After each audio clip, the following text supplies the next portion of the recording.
Bismillahirrahmanirrahim.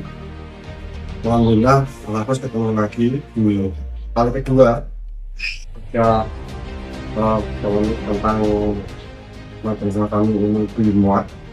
Perlu kami sampaikan bahwa apa yang menjadi pernyataan dari kepala dinas, kami selaku bagian dari pemerintah tentu akan tegak lurus terhadap semua aturan regulasi yang berlaku, termasuk dalam hal ini adanya Pergub tahun nomor 24 tahun 2024 yang mengatur tentang penggunaan tanah khas desa.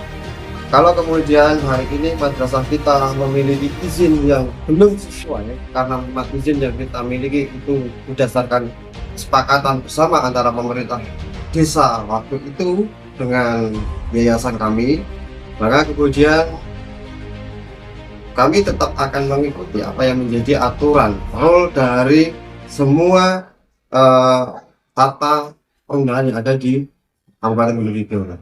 Dan hari ini kami perlu sampaikan juga bahwa tanggal 24 kemarin, hari Kamis tepatnya, ketika kami diwawancara pertama, kami sampaikan bahwa madrasah akan tegak lurus terhadap semua aturan yang mengatur tentang izin dan lain sebagainya. Lalu kemudian di tanggal 25 hari Jumatnya, Bapak Kepala Kalurahan datang ke madrasah kami untuk menyampaikan terkait dengan izin di madrasah kami.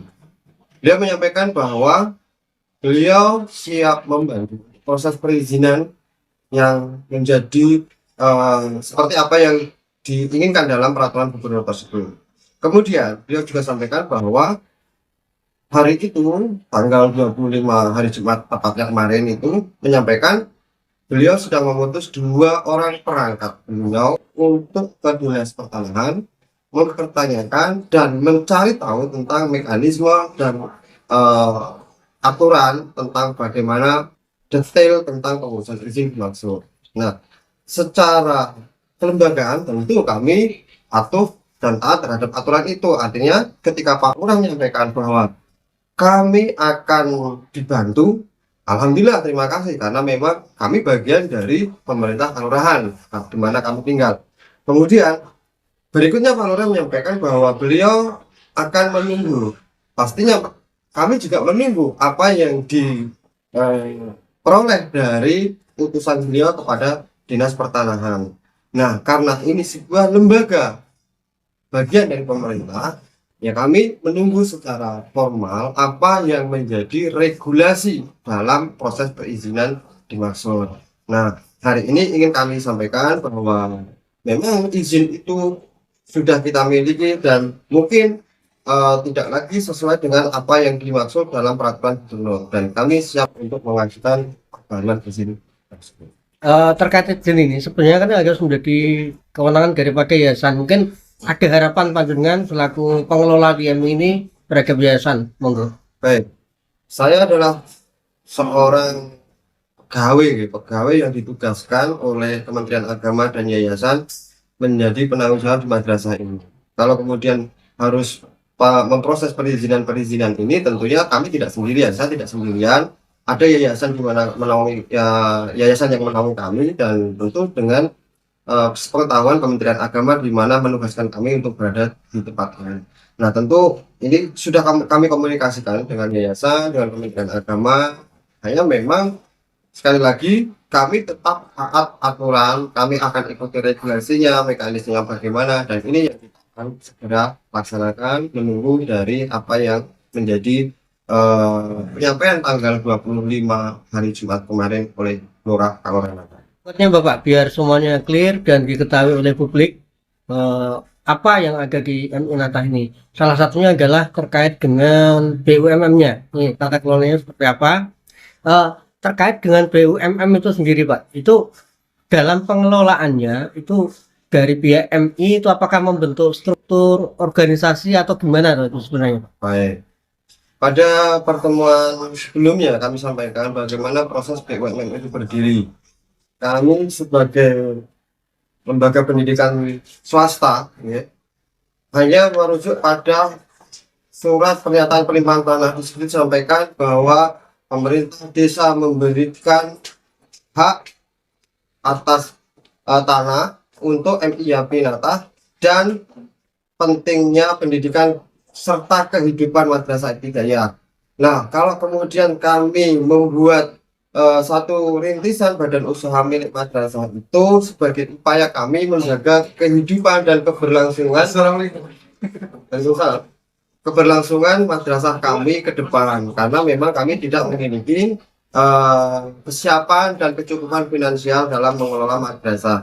Nah, adapun tentang manajemen tentu kami buat sedemikian rupa, ada kepengurusan di situ, ada musyawarah panjang sebelum bagaimana badan usaha milik madrasah itu berdiri. Kemudian kami juga tidak sendirian, kami disupport oleh Wajis Indonesia pada saat itu karena ada program pendampingan. Kemudian perlu kami sampaikan bahwa hasil dari adanya badan usaha milik madrasah Pure hari ini kita sampaikan bahwa itu semua nanti untuk kebutuhan dan kepentingan madrasah.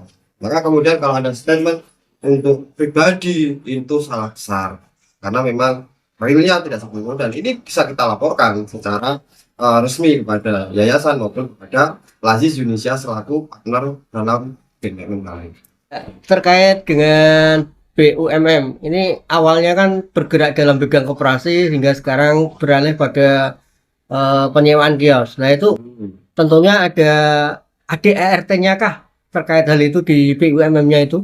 Baik, terima kasih untuk pertanyaannya. Jadi awal berdirinya itu memang kita berdiskusi tentang penyediaan barang dan jasa. Maka kemudian kalau jenengan ikuti dari awal berdirinya, Mas, itu tidak hanya bergerak di sewa saja, tapi awal kita berdiri itu ada jual beli tiket, termasuk biro perjalanan atau pariwisata. Itu awal berdirinya kita, selain pengadaan barang dan jasa. Tapi kemudian selagi lagi kami punya keterbatasan, kami sampaikan, kami diskusikan kepada pihak-pihak terkait bagaimana kami mengelola manajemen BUMN itu penuh keterbatasan secara finansial, secara SDM, sehingga kami mengambil satu keputusan bersama pihak terkait tersebut untuk kemudian kita sewakan. Ini bagian dari usaha yang tadi kita sebutkan jasa maksud.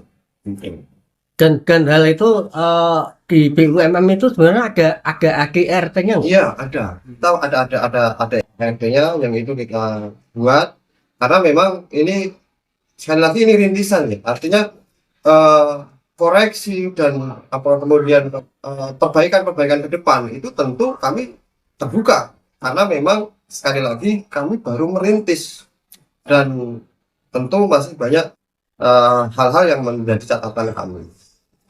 Terkait bagian usaha yang diharapkan memang nantinya menghasilkan profit kan semacam itu. Nah, untuk tata kelola keuangannya sendiri di BUMN ini, apakah itu juga melalui istilahnya apa ya, seperti di pembukuan itu di buku kas, kemudian lewat rekening dan lain sebagainya, ataukah itu hanya tunai atau gimana penjelasannya? Baik, untuk laporan keuangan kita di BUMN itu tapi sama, Mas. Niku BUMN, madrasah, artinya tidak kemudian campur aduk dengan madrasah. Tapi kemudian setelah ada hasil yang diperoleh dari BUMN, itu kemudian kita gunakan sepenuhnya untuk memenuhi program kegiatan dan kebutuhan di madrasah kita, dan itu sudah dilaporkan. Ya. Kalau terkait hal ini, Pak, itu sebenarnya siapa yang berhak untuk menerima laporan panjenengan ataupun yang mengaudit daripada keberlangsungan dari BUMN ini? Karena ini pendampingan dari program Galeng Madrasah di tahun 2023, maka setelah kontrak itu selesai, pertanggungjawaban kami terhadap kegiatan pengelolaan BUMN tersebut itu kita sampaikan kepada yayasan, kemudian kepada komite, kemudian kepada wali, termasuk kementerian. Itu kita sampaikan progres BUMN kita seperti apa. Mengenai dengan dana awal ataupun saldo di awal, kemudian penggunaan hingga saldo di akhir, apakah semuanya itu sudah terekod dalam pembukuan bank atau hanya dalam pembukuan tertulis, Pak? Baik, untuk keuangan di awal itu memang itu dibukukan, jadi tidak melalui bank, tidak direkod bank, tidak, karena memang itu berawal dari kemitraan Lazis, sehingga kami terima di Lazis, kita kembangkan seperti yang hari ini kita. Untuk pendampingan dari ataupun kemitraan dari Lasis itu sendiri, ketika pertama kali penyalurannya itu via transfer ataukah cash tunai? Cash mas, itu kita terima cash karena memang kan saya perlu sampaikan bahwa mendapatkan program BUMN itu tidak mudah karena kami harus melalui seleksi yang ketat. Ya, artinya ada perhitungan, ada diskusi panjang di internal Lazis sendiri, di mana kami presentasikan bagaimana badan usaha ini kita mulai nantinya, kemudian sampai pada perhitungan break even point, artinya kapan kita bisa kembalikan modal dari berdiri awal sampai kemudian perjalanannya seperti apa. Kalau kemudian masyarakat beranggapannya kok ini disalahgunakan, kita boleh dicek, silahkan tanyakan proses ke madrasah kami, kita akan sampaikan apa yang menjadi pertanyaan-pertanyaan terkait keberadaannya BUMN. Sekali lagi, itu bukan dibangun atas kepentingan pribadi, nama pribadi, manajemen pribadi, atau yang lain-lain atas nama pribadi, bukan. Itu semua ada terdokumentasi dalam pembahasan sejak awal kita masuk di program Galang Madrasah. Terakhir Bapak, terkait dengan kepengurusan ataupun pengelola daripada BUMN sendiri, mungkin ketika ada susunannya mungkin Bapak bisa membacakan sehingga publik tahu oh ternyata memang di MI itu ada tata kelolanya daripada BUMN itu sendiri. Baik, untuk kepengurusannya, Niko, yang pertama penanggung jawab tentu dalam hal ini saya bersama komite madrasah. Yang kedua, kemudian ketuanya adalah Pak Hussein yang merupakan guru di madrasah kami, dan satu lagi dari tokoh masyarakat kita, orang tua wali. Nah, terus kemudian untuk seksi-seksi itu semua melibatkan unsur guru yang ada di madrasah kami. Itu terkait dengan pendampingan dari Lasis itu kemarin, itu mungkin bisa diuraikan juga biar ini tidak menjadi apa ya pertanyaan yang berapa jumlahnya, kemudian berapa pengeluaran untuk pembangunan, dan mungkin itu sekilas bisa panjenengan ceritakan itu seperti apa itu. Saya hormat kepada Lazis Indonesia Yogyakarta. Terima kasih atas program Galang Madrasah yang diberikan kepada madrasah kami, walaupun kami bukan satu-satunya, dan ini bukan kali pertama Lazis Indonesia mendampingi madrasah-madrasah swasta se-daerah istimewa Yogyakarta. Alhamdulillah atas program Galang Madrasah kami mengalami banyak perubahan manajemen, tenaga pendidik, manajerial kepala madrasah, dan salah satunya adalah badan usaha milik madrasah yang kita punya. Nilai yang kami peroleh hari itu kami bersyukur sekali, kami berterima kasih sekali karena madrasah kami menjadi salah satu madrasah yang bisa mendapatkan nilai maksimal dari apa yang dianggarkan oleh Lazis Indonesia.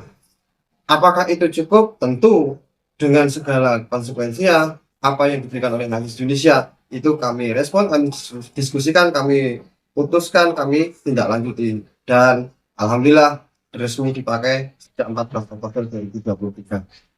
Mudah-mudahan dengan program Galang Madrasah melalui Lazis Indonesia Yogyakarta akan banyak madrasah-madrasah swasta sendiri yang semakin bertumbuh, unggul, mandiri, dan berprestasi. Ya.